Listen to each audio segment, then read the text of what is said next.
8 years, and a hunger can be all it takes to change an entire family's financial future. Hello, and welcome to the BiggerPockets Money Podcast. My name is Mindy Jensen, and with me today is the fantabulous Amanda Wolf. Amanda, thanks for joining me. Thanks so much. Glad to be here.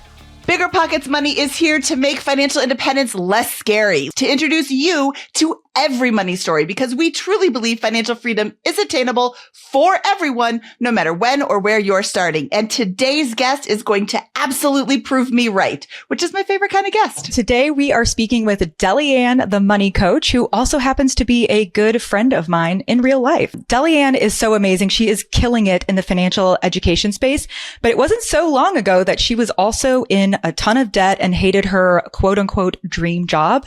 And she is here to share her journey towards wealth for herself and her mother, and is so incredibly inspiring. Oh, wow. What an intro. Thank you for that. Delyanne, welcome to the BiggerPockets Money Podcast. I am so excited to talk to you today. Thank you. I am so excited to be here. I'm a huge fan of the show. So this is a very big circle moment for me. Woohoo! Well, let's jump into it. Delyanne, you are a product of hard work mixed with money management. I want to hear all about your money story. So where does your journey with money begin? Oh gosh. Okay. So I think, like a lot of us, it starts with what we experience growing up. And we make a decision sometimes of, am I going to follow the same steps that my parents went through, or do I want to go in the completely opposite direction? And my parents, did the best they could with the little that we had. We were immigrants from Brazil. We came here with very little. We came to the US with very little. And they really emphasized education and having good credit. Those were like the two money lessons. Get an education, have good credit.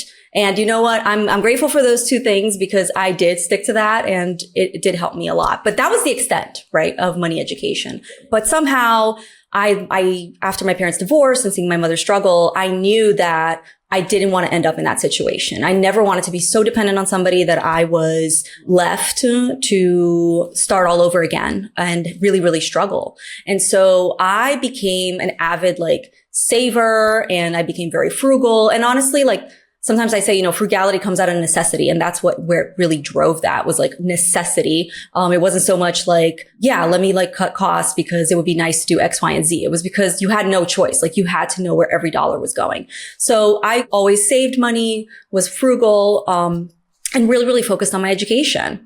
I was doing everything in my power to get myself in college, in law school, so that I could support myself and hopefully take care of my family someday, because my mom was somebody who was never going to be able to save money, retire. She was a housekeeper.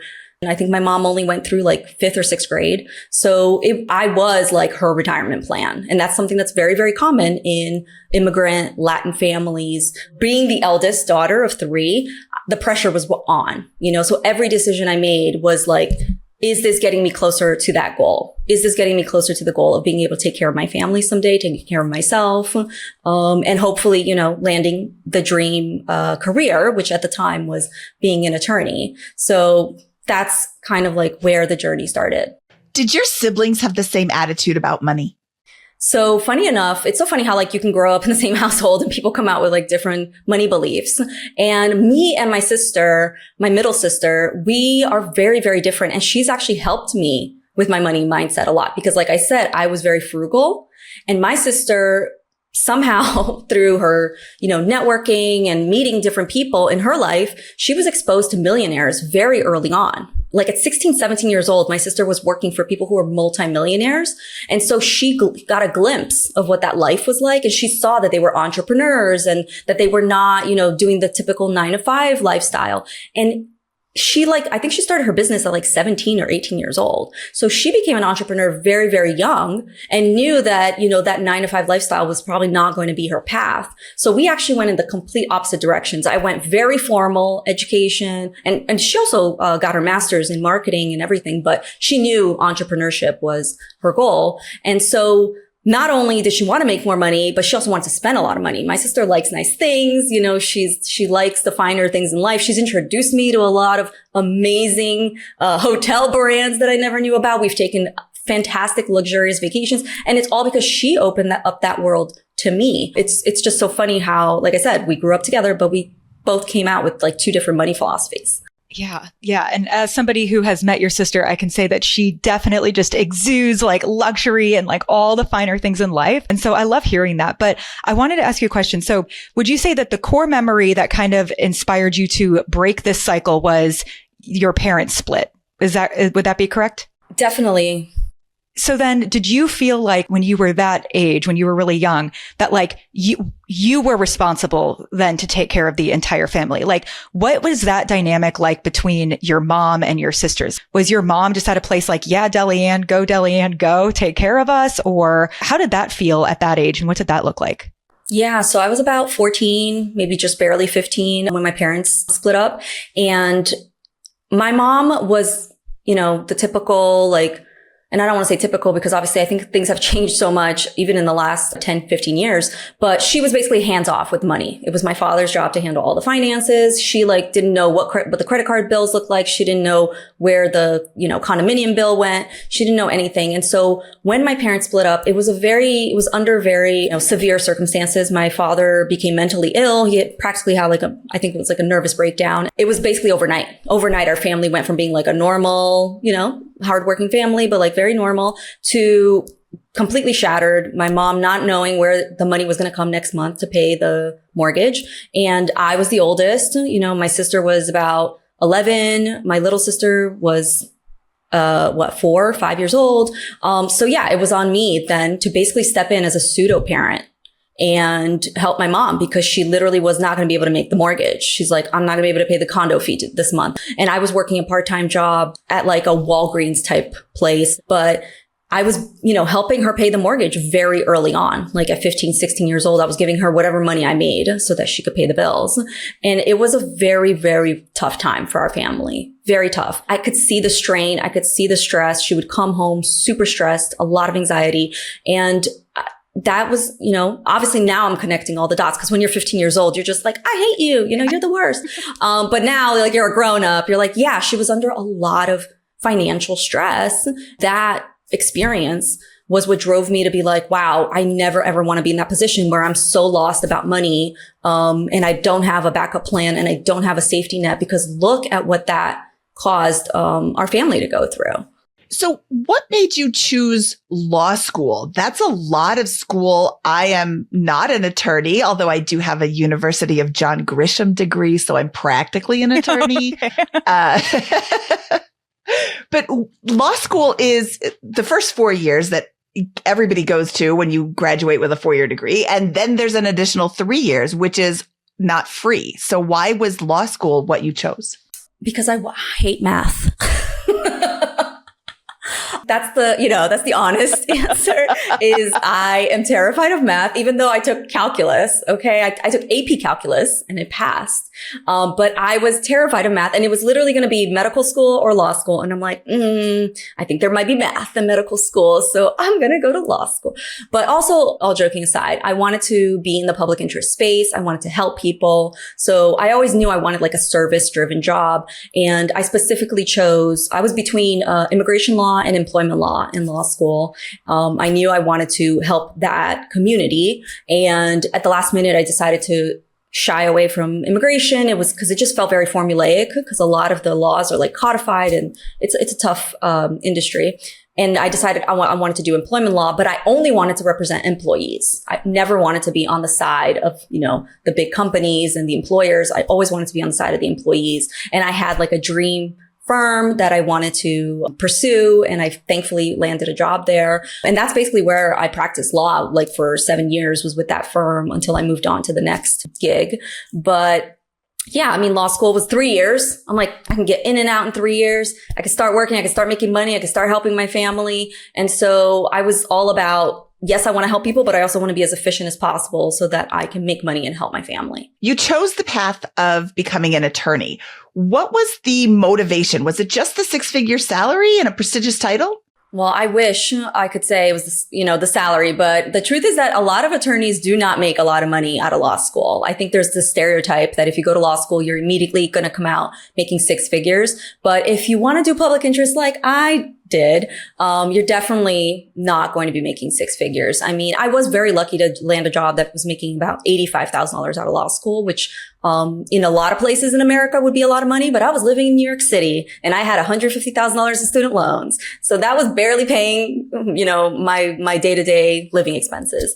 But yeah, I mean, I chose law because I wanted to help people. I chose the specific law firm that I wanted to work with because they were the best. They are the best to this day that practice employment law. And they specifically told me they were not going to hire me out of law school because at that time, they did not hire students out of law school. They only wanted to hire people who either clerk for federal judges or people who already had job experience. And I was like, once they said that, I was like, it's on. I'm going to campaign for the next year and make sure that they hire me. And I was one of the first ever person, I think I was maybe even the first attorney that they've ever hired out of law school and got them to like break that rule. And after that, they started hiring out of law school. So it was really cool to see them change that policy. Yeah, it was an amazing experience, but it was sad too, because within like 6 or 8 months of becoming an attorney, I quickly started to realize that I'm like, wow, this is way different than what I thought it was going to be. This is not what law school prepared me for. There's just so much more politics. There's a lot of, paper pushing. There's a lot of timekeeping. It's very adversarial. Obviously, that's not a surprise, but it's adversarial from so many different angles. And then you're having to like micromanage your client and their psychology and what they're going through. So there's a lot there that law school did not prepare you for. At that moment, I was like, oh, this is why becoming an attorney is, so much work and so stressful and why so many people hate it, because it's not necessarily the law and the work. It's all the other stuff that distracts you away from the work. Yeah. Well, and especially knowing that it's not like you necessarily had a big community of people who you could lean on in like preparation for law school and kind of like knew what you were signing up for. It's like when you're younger, there's doctor, lawyer, police officer, nurse, it's just kind of these stereotypical jobs, if you will. And so you're like, yep, that one sounds like it's going to make a lot of money. Let's go do it. So, before you even got to the point where you realized like, whoa, this isn't what I thought, what other hurdles did you have to overcome just like in the beginning of that career? It sounds like you made that first leap by just getting hired in a place where they didn't normally hire people out of school. But what other types of hurdles did you have to overcome? I didn't have a mentor. I'd never, had anybody who necessarily like opened doors for me. Like, hey, I'm going to make a phone call and like try to help you out and try to get you a mentor and try to make sure that you have the support that you need. And the firm tried to do that at different points. But even at the beginning of my career, one thing that I struggled with was writing, because they were like, oh, you write like a law student. And I'm like, well, how else would I write? I'm coming out of law school. Right. And they're like, you need to sound like a lawyer. And I'm like, I thought that law school did that. And they're like, no, you're writing like you're writing something for your professor. You need to write like you're writing for a judge. I was scared the first few years of my career because the criticism was constantly about my writing. But after the third year, I was able to somehow, it just clicked and I got a writing coach. And I worked really hard on my writing. And from then on, I just started getting so much praise about my writing that they actually had me mentoring other newer attorneys on their writing and any issues that they were having at the firm, because I was one of the quote unquote people who was able to turn it around, right? Which at the time I was so proud of. I was like, oh yeah, I turned it around and I proved them wrong. But now looking back, I'm like, yeah, you guys like threw me in the deep end with no support. And no resources. And I had to go out and find them and do this on my own. So it just goes to like, now I can look back and see how much I was being gaslit. But, yeah, I had to basically just do that by myself. Yeah. Which it seems like you are one of those people, obviously, who can just like go and figure things out, which is, I feel like such an underrated skill set. And it kind of brings me to the next question, which is, so you go to this law firm, you're making your $85,000, which is like not as much as you were thinking you were probably going to make, I'm assuming, from the beginning, right? Well, I mean, to me, I felt like I won the lottery because $85,000, I was making $28,000 a year before law school. So to me, I was like, I'm rich until the bills started coming in. And then I'm like, never mind. Like more money than you've ever had, but also wait, this is still not enough. Yeah. So, okay. So then my question is like, what drove you to that like fire, that financial independence, retire early? What drove you to that fire way of thinking when you were making, this salary? Because at this point, you just said it was barely paying for my day to day. What made you be like, yeah, I'm going to retire early? Oh gosh, that didn't come till many, many years later. So here I am at 6-8 months in deciding, okay, I don't like this job as much as I thought I was going to like it. And then I proceeded to do it for 14 years. Oh, well, as one does. Yes. Yeah. Because I stayed at the firm for 7 years as a litigator. And then I transitioned to another position where I was like an attorney editor. So I was basically creating resources for other attorneys. It's a big, big product now. But so 7 years as an attorney, 7 years as an attorney editor. And I was, making close to I think I was making way over $200,000 at some point towards the end. So I'm like, okay, I'm making $200,000. This is it. You did it, right? You crossed the $100,000 line. You crossed the $200,000 line. And I'm looking around. I'm like, oh, I still can't buy a house. Couldn't buy a house in New York, getting outbid. And this is like 2015, 2016, probably even sooner. Couldn't buy a place. And I'm getting frustrated because, I'm just kind of putting money in a savings account. And I'm like, is this it? Is this what I'm supposed to be doing? Because this doesn't feel like enough. Everybody's telling me you're supposed to like buy and build wealth and prepare for, your future. But I just felt like things were kind of stagnant, and I'm making this supposed dream salary and things aren't moving. So that's when things started clicking that I'm like, okay, I need to look at my finances more holistically. So then I started looking at my student loans. I'm like, yeah, you're, $150,000. I think I had borrowed about 95. It had ballooned to 150 12 years later. Because I was planning to pay those loans for like 20, 25 years. I didn't care. I was not in a rush to send Sally Mae any checks. But when I started learning about paying off debt, and then this is literally just going on the interwebs, right? Looking for ways to pay off debt faster. And then of course, if you fall down that rabbit hole, you're eventually going to bump into the financial independence people, because that's just one step away. And so when I am in the debt-free pool, I'm like, yeah, this is kind of interesting, but whatever. Like, you pay off debt and then what? That doesn't solve the initial problem. And then I'm like, I bump into the financial independence people. Oh, now I'm excited, right? Now it makes sense to want to pay off all of those student loans. Now it makes sense to reprioritize some of my goals. Now it makes sense to like start learning about this really boring investing stuff and go look at my 401k and like why I should care. And I don't have to wait till I'm 65 to retire. When all of that started clicking, when I learned what a brokerage account was, which I didn't even know, I just literally knew about my 401k and I barely understood that. That's when my whole world opened up. And that's when the plan started formulating in my mind. And that was around 2018. Wow. So that was really not that long ago. That was 6-7 years ago that you discovered the concept of financial independence, the concept that you don't have to work until you're 65. What were some of the first steps you took once you understood what was involved? So I had $100,000 in a high yield savings account at the time, which if you remember 2018, they were paying like 1%. So I was just hoarding money in a savings account because I didn't know what else to do.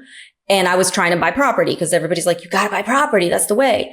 And then when I realized, no, we're going to do this other thing. We're going to focus our money on the stock market. I took that money. I left, a 3-month emergency fund in the account. I took $50,000 and I sent it to my student loans. And the rest, I threw it in a Vanguard brokerage account.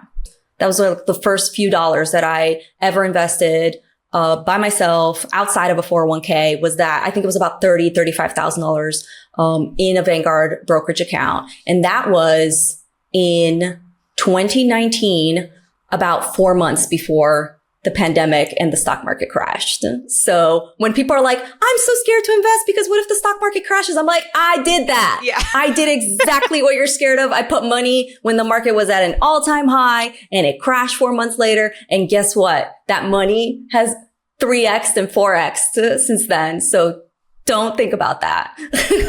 Wait, so I have a really quick question because I'm obsessed with that. I can't believe, first of all, that you went from not investing to dumping $35,000 into something, because anybody who has talked to somebody who's new to investing, like that's the scariest part. They're like, can I just do like $10 to start? Like, I just want to see what it feels like. Like, what made you brave enough? I'm going to use that word. What made you brave enough to like do that first step, to take that first step and buy that first stock? I became compulsive. This idea took hold of me. And I think everybody who's in the space understands that when you first see a compound interest calculator and you start seeing those numbers. And the thing is, I didn't hear it from just one source. I went to multiple sources. I was devouring books. I was devouring podcasts. I was talking, I was finding people talking about it online. Once I started seeing the pattern, and I'm like, oh, this isn't like a fad. This isn't like, just somebody doing some get rich quick thing. I'm like, this is the way, right? It's going to take time. It's going to take patience.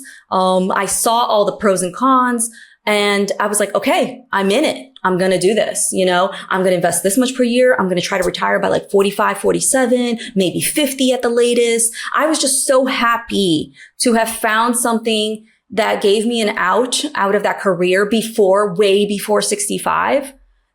There was no other option for me. I'm like, this is your exit strategy, right? And so for me, it's like, once I understood everything of how it worked, I spent lots of time reading, researching, understanding everything. Then I was like, okay, it's time to execute. And there hasn't been one moment of hesitation since I've started that journey. I mean, 2021, I invested $400,000. Whoa! You don't dump $400,000 into the market. Oh, by the way, also all-time highs again. I'm really good at market timing, guys. Yeah. But you don't do that unless you are like, I'm in this. Like, I'm committed to this plan. And I am not like a gambler by any means. I don't even own crypto. I am not into fads. I'm very risk averse. But once I am educated about something and I'm like, this is going to be it. I don't see any difference between doing that and like putting all of your savings into a house, to be honest. To me, it's potato. Pick whichever one you want to do. Okay, going back to that initial $35,000 investment that you did in the stock market 4 months before it crashed. It crashed hard. I don't know if people remember.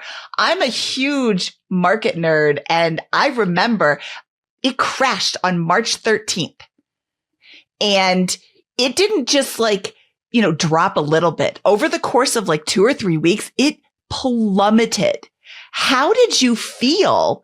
First of all, were you checking the stock market every day or frequently enough that you would notice this? And how did it feel when you see the number? Like, you had 35, now it's 30, now it's 25, now it's 12.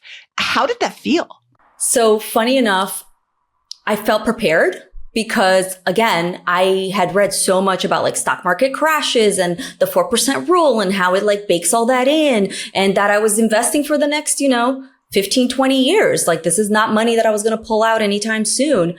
Funny enough, the overlap with this time, I started my business January 2020. So here I am sharing my journey about my because I started probably 6 months before, just personally, hey guys, I'm going to start posting about paying off my student loans if you're interested in following along. And the more I posted about that, the more people got interested in my journey. So I was like, wow, I think there's this money coaching thing might be a real thing. People might actually need help with this. And so while I am learning myself and I would say I'm experiencing my first market crash, right? My first big market crash that I am really feeling, because obviously I lived through the 2008 and my 401k, also lived, felt that. Not a lot, because at that point I wasn't investing that much, but anyway, I am not only, experiencing myself for the first time, but I'm also having to talk people through it, because at that point I'm getting bombarded with messages like everybody in the finance space. Oh my God, what do we do? Do I sell everything? Do I cash out my 401k? And I'm telling people to double down. I'm like, no, you should be buying more. And so I am trying to do everything in my power to take every dollar that I can to invest. But at that same time, I'm also paying off my student loans. So I'm like, oh man, what do I do? And so I'm going through that struggle of how much money do I send to my student loans and how much do I send to my brokerage account? And I am that's what I'm battling. I'm like, how much money can I throw at this account? So instead of running away, I was running towards the fire, and I think that that time preparing and learning about how the stock market works and learning its history is the only thing that kept me from panicking. It's literally the only thing. Yes, yes, yes, yes, because it is so, I cannot imagine being in your shoes.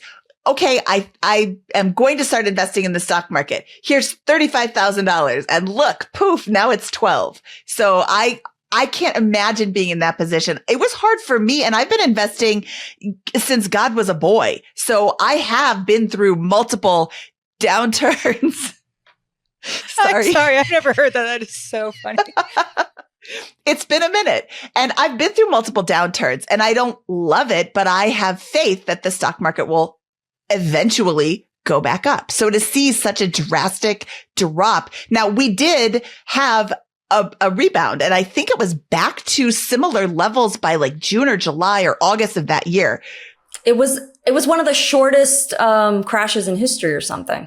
Yes. Yes. And it was like that. I can imagine being on the, oh, now it's 15. Now it's 25. Now I'm back to my 35. Oh, now it's more. Like that could be very exciting. But the initial drop, like I can feel like when you're on a roller coaster, I can feel my stomach going up just by like doing that. Oh my goodness. I cannot say enough good things about your mental state. And it comes back to, knowing that the stock market does have crashes. And I think for somebody who has been investing since, 2013, where we hit the bottom and then we started going back up again, or whatever the bottom was, you start going back up again and you're like, oh, I'm such a genius. You're really not. You're just lucky. Exactly.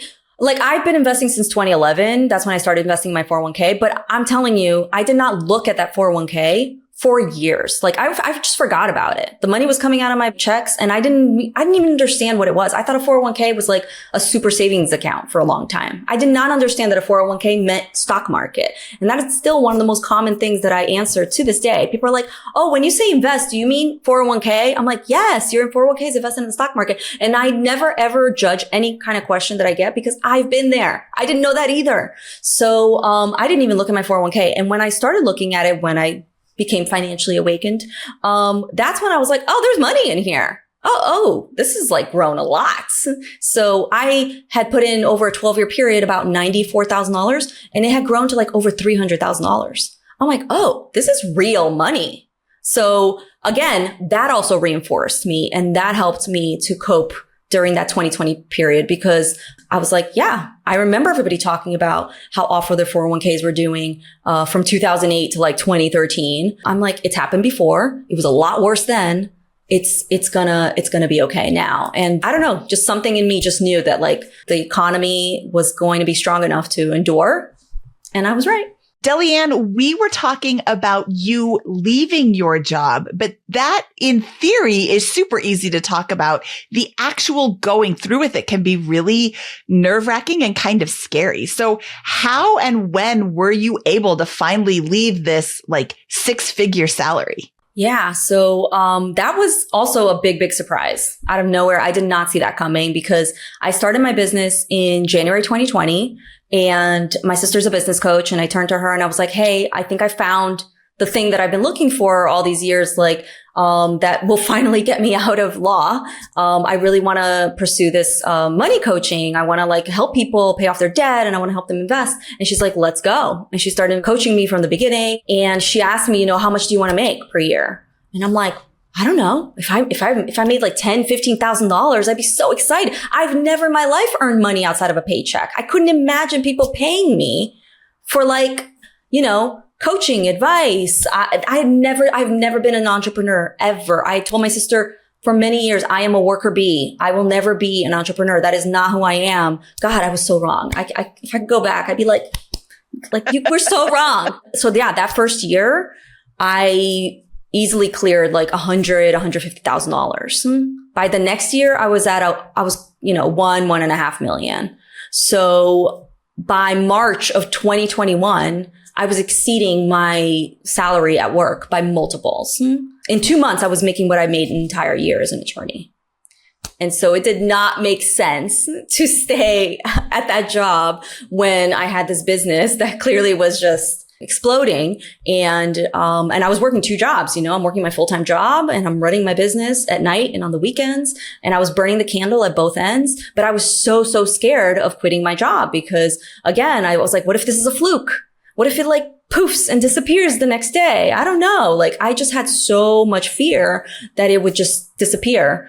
And it's so funny because here we are almost 5 years later and I'm still here. So basically I started the business January 2020. By March 2021, I had put in my notice, and April 1st was my last day working a 9 to 5. And I think the thing that's like really hard to wrap your head around is when you said, in 2 months, I made the same as my entire salary as an attorney the year before. That is like insanity, first of all. The second is, I want to ask like how that felt. Like, was that because the work you were doing, I'm assuming as a financial coach, is probably much more rewarding than what you were doing as an attorney, though the type of law you were practicing, I think, was probably aiming to give you that feeling that you had with the coaching, right? Because the type of law that you were doing was really to kind of like give back to the people, but sounds like you didn't get to do that quite as much, right? So how did that like kind of all tie together is where I was going with that. Yeah, I mean, that's exactly why I picked employment law, right? In fact, I even got bullied a little bit in law school by some of my classmates who were going after like those big corporate jobs, and they were going to get paid, $140,000, $150,000 out of law school. And I would say, oh no, I want to do public interest. And they'd be like, ha ha, have fun being poor, and they would like literally like make fun of me and laugh in my face. But the joke's on them because they all got their offers rescinded because we all graduated in 2008. And I still had my job offer. So I am very grateful that my firm was actually thriving during the recession because, everybody was getting fired left and right, and they all needed representation. So we were helping out a lot of people negotiate severance packages and deal, during this really, really difficult time. And I did get to work on some incredible pro bono cases that I would pitch to the partners, and I would have to convince them to take it. And they're like, yeah, we're running a business here, And I'm like, I get it. It's not a charity. It's not a legal aid, but that's like what I wanted to do was that kind of work. But I also needed the pay because I'm like, I have a ton of student loans and I need to help my family. I can't work at legal aid. Like, that's not an option. So it was frustrating because I wasn't able to like really be doing the kind of work that I wanted to do. And, it was, like you said, I wasn't feeling fulfilled. I was doing a lot of bureaucratic stuff. There was a lot of politics. So when I got to swipe all that away and run my business the way I wanted to run it and help the people the way I wanted to help them and have like that one-on-one, interaction with my students all the time. Oh my God. I just felt so full. And I just would wake up every day and I'm like, I can't believe this is my life. And I can't believe I created this business out of thin air when I tortured myself through law school and those 14 years. But I don't regret that because that really did prepare me. Like it helped me so much. Like I don't think that I would have been able to do what I did as quickly without the experience that I had as an attorney. So I don't discount all of that. So you exude confidence. Did you ever have moments of imposter syndrome when you were considering going out on your own, when you were growing your business, or even like right at the moment of giving notice?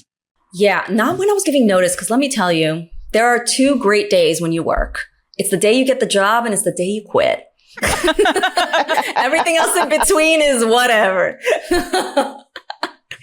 The day you get to walk into an office. Oh my God. If nobody's ever quit a job, if you're listening to this and like, if you've never quit a job, I highly recommend it. It is so empowering. It is so intoxicating, especially if you've been treated like crap and you just walk in, you're like, I quit. It's amazing. So I was so happy to tell my boss, and she was like, well, where are you going? What are you doing? And I'm like, I don't know. I'm going to figure it out. Like, I don't have to tell them anything. I didn't have to explain where I was going and what I was doing. And I didn't. And I never told anybody at work that I was creating a business, during my free time. And you don't have to, you don't have to, unless you're like violating some kind of non-compete. You don't have to disclose that to your employer. And I didn't. And I'm glad I didn't. So I was so happy to give the notice. I was feeling very financially confident because I was hoarding money like crazy. I was paying off my student loans and I was saving my money because I'm like, God forbid this business evaporates the next day. I want to make sure that I have my safety net. But yes, of course, there was definitely fear that, am I making a big mistake? I'm like throwing away a massive career that I spent so much time and so much money on. But I have been playing it safe for so long in my life. So long. And whenever anybody asks me, like, what would you do if you could go back 20 years? I would tell myself, take more chances. Take more chances. Like, be more gutsy. It's okay to fail. You know, I was so scared to fail that I just played it too safe too long, way too long. I could have accomplished what I did here many years ago. I believe that now. But, you know, everything happens for a reason. But yeah, I think I got to a point where I was like, enough of being careful, enough of being scared. It's time to like try something new. If you really want to build this dream life that you say you want to build, you're going to have to take some chances. And this is your opportunity. And I got very, very lucky with the timing, insanely lucky with the timing, because wow, the timing worked out great. Everybody all of a sudden became obsessed with the stock market overnight. That's all everybody wanted to talk about. And I was like, holy crap, I can't believe I built a whole business over the subject that everybody's talking about. This is insane. I did not see that coming. I think the part where you just said that if you want to build your dream life, you're going to have to take chances. I felt like we were just sitting one-on-one FaceTiming, Delyanne, and that you were saying that to just me. And I'm wondering how many others out there are going to feel like that too, because it does take a lot of bravery to take those uncomfortable steps. But I wanted to ask you another question as it relates to like entrepreneurship and W-2 jobs, because you went the entrepreneur route, but that's not necessarily like the route everybody wants to go. So do you feel like W-2 earners have the same chances as entrepreneurs to lead their life towards financial freedom? And, you know, why or why not? What are your thoughts on that? Absolutely. In fact, that is the path that most millionaires take. Is they are boring. I don't want to call people boring, but you know what I mean? Like they have like regular everyday 9-to-5 jobs, and they're investing in their 401ks, and they are 401k millionaires, and they're just, you know, squirreling away their money for their 20, 30, 40 years. And they do it, and they did it, you know? So that is the path that most people take. I feel like the path that I took is the very unusual route, the route that a lot of people want to take, but they're not able to accomplish it. You know, I mean, I think it's something like 95% of small businesses go belly up, you know, every year. Like they are not successful. They don't even reach $100,000. So I never go out there and say, hey, I did it this way, so you have to do it this way too. Because I know how hard it is to be a successful entrepreneur. It is extremely hard. And I don't downplay that ever. My initial plan for financial independence had nothing to do with my business. I'm telling you, I didn't even have a business in mind when I built that plan. I was like, the plan was to pay off the loans and then take the difference and just start pouring that into the brokerage account. I calculated that all of my financial independence numbers based on that, my salary, doing that for the next 7 to 8 years. That was the plan. Then the business came along and just poured gasoline on the whole thing and expedited it. But I swear that was a surprise. That was not part of the initial plan. A very happy surprise, but you know, not part of the plan. Okay, so I'm going to ask you kind of an obvious question. Do you consider yourself financially free? Yes. Do you consider yourself retired? No, not fully retired. I say that I'm semi-retired because I work about 10, at the most 15 hours a week. So I feel like as long as you're still exchanging time for money, you're working, you're not fully retired. But I am retired from like the 9-to-5 lifestyle. I am a retired attorney. I would not put myself in the same category as somebody who's working 40, 50, 60 hours a week. So I feel like I'm kind of like in that limbo state, which honestly, I could kind of hang out here for a while. There's no rush now, because before I had this very set goal of we're retiring by 45. And that means quitting law. That means stopping working completely. Now that I've created this other, business, I just feel like, oh, wow, there's a lot more flexibility now. I'm not working 40 hours a week. If I want to kind of hang out here and work 10 hours a week till I'm 50, we'll see how I feel. I've given myself the luxury of having that option and deciding when I get there. I don't have to, make all of these hard and fast, black and white decisions that I felt like I always had to do with my previous career. So I've given myself a lot of financial freedom, I feel like. And I have saved honestly enough that if I wanted to stop right here, right now, I could probably cover my expenses for the rest of my life. So you are, first of all, just freaking goals for anybody, I would probably say. But I want to ask, what has financial freedom bought you Apart from peace of mind, which I can just probably has no price tag, right? But what has financial freedom bought you? Yeah. And like you said, it's peace of mind, but it's also being able to extend that to the people that I love in my life, specifically my mom. I've wanted to retire her for so long. When I started the business, she also had a business. So it was funny because it was both my mom, me, and my sister, all entrepreneurial women. And my mom had a pet supply store that she was working at 7 days a week in Brazil. I had to and my mom's 61. I had to twist her arm to take a weekend off. I'm like, come on, Mom, you don't have to work Monday through Sunday. Why don't you work Monday through Friday? I had to twist her arm. And so slowly I started getting her to take days off. And I was like, okay, well, how about we just sell the business? You don't have to work anymore. And so that took time though, and many, many conversations over time to be able to get her to that point. But the fact that I was even able to offer that to her, and I had to reassure her many, many times over and over again, because my mom was like, I don't want to be a burden. I don't want to, distract you from your life. I know you have your goals and you have things you want to get done. You don't have to do this. My mother never asked for any of this. It was always me offering. The fact that I was able to do that and that she was able to fully retire this year, she sold her store, and now oh my gosh, she calls me every day. She's so happy. She's like, oh my God, I spent all day doing my crochet or my gardening, and she goes to church and she does she's busier than I am. Okay. The woman has a busier schedule than I do. And she is so happy. And I just see how much her, her energy has changed since she quit. That is the biggest gift. Honestly, if I never get to retire, I will still be so happy knowing that I got to do that for her. Let me not start crying. But I am just so blessed that I was able to do that for her, and that she gets to live her, my mom's young. 61 is hella young. I'm like, yes, I want you to be enjoy these years when you're healthy and we can travel together and spend time together. I don't want you working until you're 70 years old. And then when we finally go do something, you're struggling with your health. So I'm just so thrilled that I was able to do that for her. So, Delyanne, let's wrap up this episode by talking about some of the key lessons that you've learned on your journey to financial independence and some of the advice you wish you would have had in the beginning.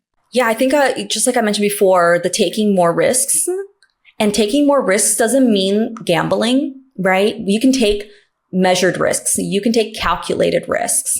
And that's part of being an investor. That's part of being financially savvy. That's part of job hopping, whatever it is that you're doing. If you're moving to a different state, if you're moving to a different country, like I did, all these things take planning, but that doesn't mean that they don't include risk. But invite some more risk into your life. Just make sure that you're prepared for whichever way it may swing. But I feel sometimes not all of us, but a lot of us do play it safe, especially women. I feel we play it way too safe. So I say, if you're going to take a risk on something, take a risk on yourself. What else do you know better than that, than yourself?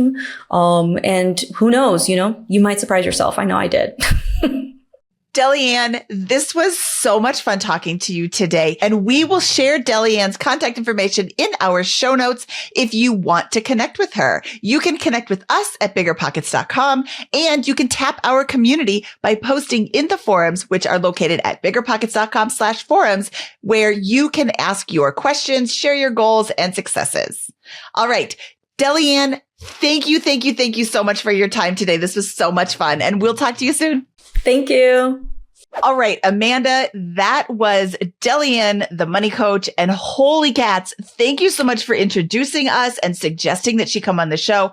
That was a fantastic episode. I absolutely loved her mentality about the stock market. And if you, my dear listener, are leery about investing, go educate yourself about how the stock market works.